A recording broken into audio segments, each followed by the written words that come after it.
Good morning, everybody. Good morning.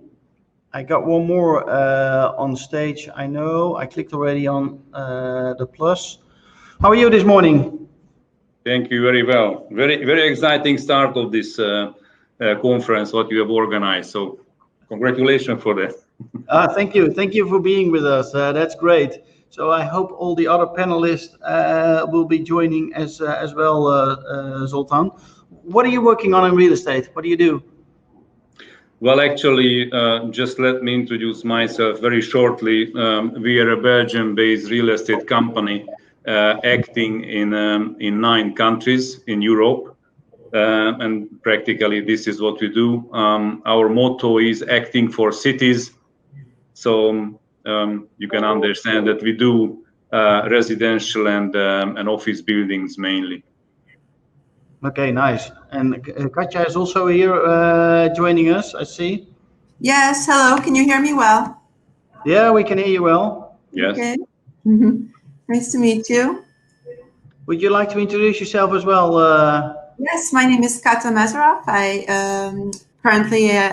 recently started working for Horizon Development in Budapest, Hungary. Horizon Development develops prime office buildings in Budapest. And previously I worked for one of the largest commercial real estate agency firms on representing occupiers. Yeah. Okay, well, I think we just missed your, the moderator of this session, but I will gonna ask you some questions so we still can give the audience some good insights. So how is office space going to change post-COVID? What do you think, Katja? Yeah, I believe that many of the pre-COVID occupier demand trends that existed before are now being reinforced during these pandemic times. We have experienced that technology supports working from home or from outside the office. However, simultaneously reminded us of the importance of personal meetings. So on one hand, employees required to have the opportunity to work remotely, to have the flexibility to decide when, where, and how they accomplish their tasks. However, on the other hand, from survey results, we've learned that the employees find it much more productive if they're able to make the deals and collaborate with their coworkers in person. So the company's ways of working are changing. It developed from the open space and activity-based agile environment in the past 10 years, where we've experienced that roughly 55% of the office space was designed for individual desk settings and 45% for collaboration and social settings. Now this is shifting towards a setup where roughly 35% of the space will be used for individual settings and 65% for collaboration. We feel that this split naturally varies subject to the profile and the company, but we expect to see this ratio shift amongst more and more of our occupiers. The function, the role of the office is evolving, where the focus is now on the following areas. The office is a place to meet and collaborate. It serves for internal branding that provides a sense of identity and belonging to the people, and continues to be a tool to attract talent. So we feel that, or I feel that these are the main areas that have changed or evolved or have been reinforced from the occupier demand side. Yeah, how do you see that, Zoltán? Well, first of all, can I ask you something? We have these 3 questions, right? Which was supposed to be in this session. So can you see those questions, or we just go by your question? Okay, fine. I don't know. I don't have the questions. I know I'm not the moderator of the session, but I guess the moderator has a little bit of a problem to get in here. So yeah. I'm sorry. Yeah, but we have just asked it. Just okay. Tell it. No, we have had a short email from the moderator that he is very sorry, but he cannot step in, of course. So how do I see that? So having seen the presentation of Carol, and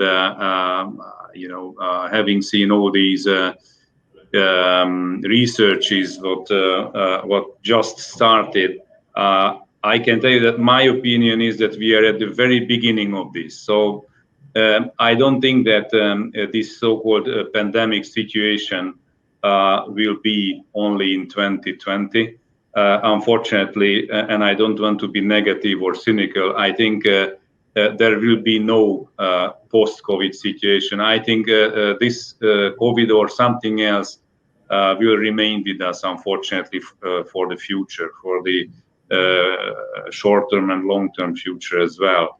So what it means, sorry, say it again.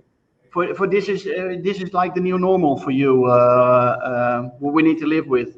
Exactly, that's what I'm trying to say, that we have to prepare the offices to cooperate with this situation in long term. And how do we do that, and what we exactly understand on preparing the offices and changing the offices and bringing in new elements, I think this is ahead of us to determine all these steps. So what would you like to see in the new office? First of all, I think we should focus on the main value of the companies, which is people.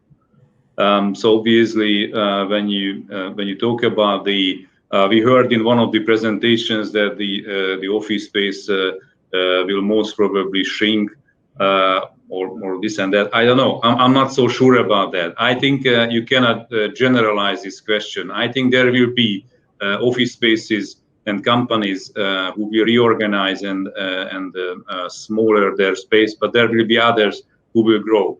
But if you take the main question, what is the cost? You know, I'm a real estate developer, so sorry to be pragmatic, but if you look at the cost element of the office space, and if you look at the cost of all the people, you know, the wages and everything what comes with it, then you will see. I mean, obviously, you will see this ratio. So still, the office part, what a company pays as an office rent is marginal. I mean, this is not the major cost of such a company or corporate.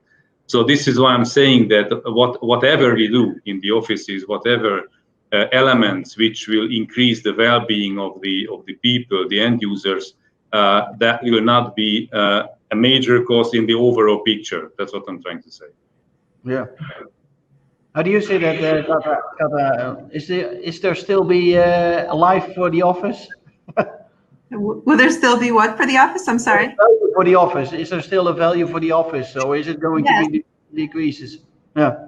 Yes, absolutely. So like I mentioned earlier, I think that the previous values are being reinforced now, and especially with the focus on people, like Zoltán said. I think for us as developers, it's very important for us to understand the evolving occupier demands very well. Therefore, we need to react by designing the new office building concept accordingly. And I think there are several areas where we can focus on when we develop office buildings to these requirements, how we react to these requirements, and such as building infrastructure and systems.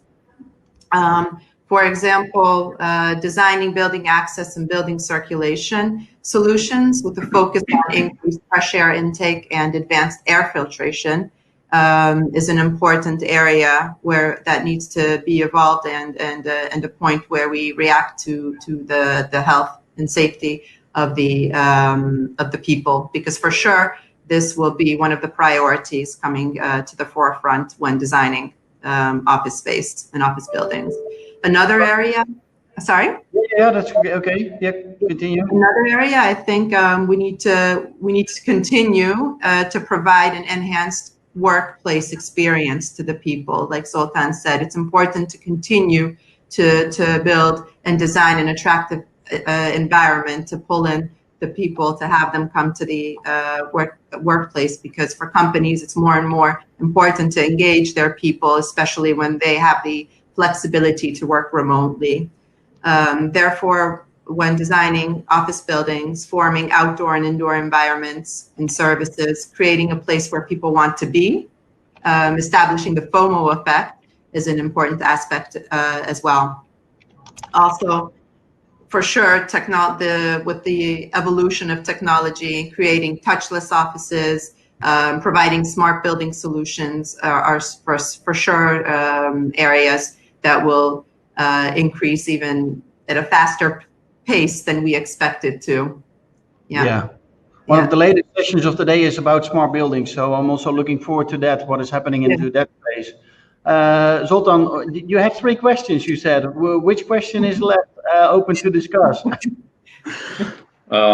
Well, I think somehow we are answering these, all these questions in a kind of a mix. I just, let me go back one step, okay, and let me share my opinion about this pandemic, how it started, okay? So in February, March, I'm sure you have experienced the same, that people were extremely happy to see that they can work from home, okay? So this is how it started in March, and everybody thought, okay, home office is the solution, and this is great, and let's go home and let's do everything what we can from home. But, then slowly, reality came in.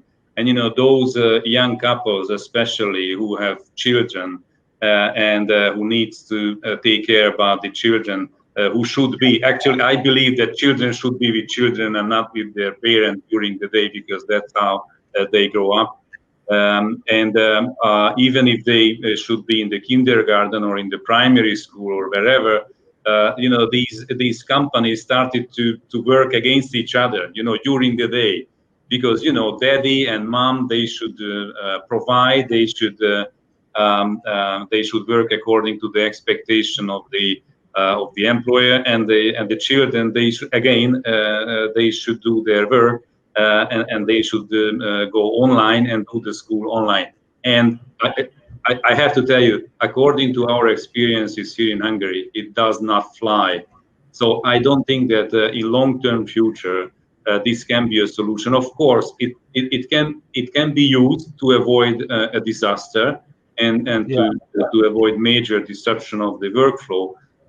But practically speaking, for long-term future, I cannot see that the offices, will be vanished and everybody will work happily from home. That does not exist in my vision. This picture. Okay? Me neither. So I believe what you say here. I would like to thank you very much, Zoltán and Kata. Thank you for being here with us. Thank you for FIABCI to get you here online on stage. Hopefully we'll see you back soon. Sure. Yeah, thank you very much for the opportunity. Have a great day and enjoy the conference. Thank you. See you next time. Bye. Thanks. Bye-bye. Bye-bye.